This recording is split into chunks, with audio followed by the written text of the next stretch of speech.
Явление във Фатима, пастирите и света Богородица. Годината е 1917, светът е във война. Но в едно малко селце в Португалия нещо необикновено е на път да се случи. Това е историята на Фатима. В сърцето на Португалия, сгушено сред хълмове, се намира село Фатима. Тук 3 малки деца пастири, Лусия Дос Сантош и нейните братовчеди Франциско и Жасинта Марто, пасели овцете си. На 13 май 1917 година, докато пасели овцете си в местност наречена Кова да Ирия, децата преживели видение. Пред тях се явила жена, по-сияйна от слънцето, обляна в небесна светлина. Жената, която се представила като Света Богородица от Розария, говорила с децата, призовавайки ги да се молят за мир и за края на войната. Тя ги помолила да се връщат на същото място на 13-то число всеки месец през следващите 6 месеца. Разказът на децата, посрещнат с недоверие и любопитство, привлякал нарастващи тълпи в Кова да Ирия на 13-то число всеки месец. С всяко явяване Богородица от Фатима разкривала повече на децата, поверявайки им 3 тайни. Тези тайни, казала тя, са послания за света, послания за предупреждение, за надежда и за бъдеще, което виси на косъм. Първата тайна, ужасяващо видение за ада, разтърсила децата. То говорило за последствията от греха и необходимостта от покаяние. Втората тайна предлагала послание за надежда. Тя предричала края на Първата световна война, но предупреждавала за друг, още по-голям конфликт, ако човечеството не се откаже от лошите си пътища. Децата, въпреки крехката си възраст, станали носители на посланието на Богородица. Тяхната непоколебима вяра вдъхновила мнозина и разпалила буря от дебати, които продължават и до днес. Напрежението достигнало своя връх на 13 октомври 1917 година. Десетки хиляди хора, привлечени от пророчествата на децата и обещанието за чудо, се стичат в Фатима.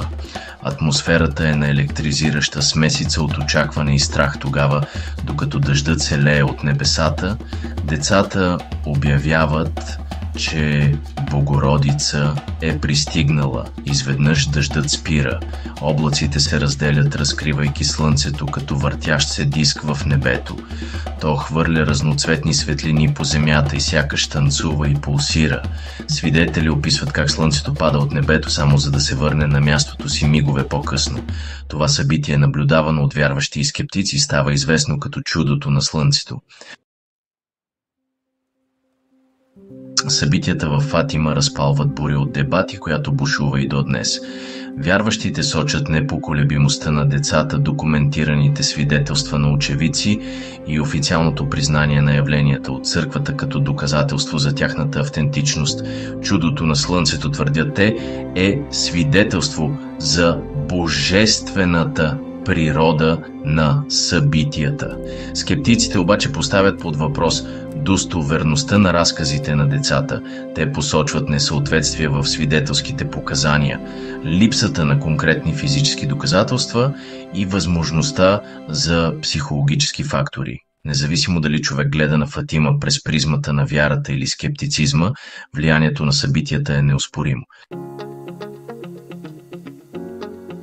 Католическата църква след щателно разследване официално признава явленията в Фатима през 1930 година.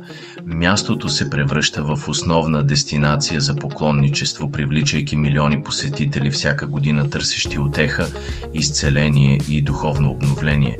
Посланието на Фатима с неговите теми за мир, покаяние и надежда резонира дълбоко с хора по целия свят. То предлага утеха във времена на война и несигурност, напомняйки на човечеството за неговото духовно измерение и силата на молитвата.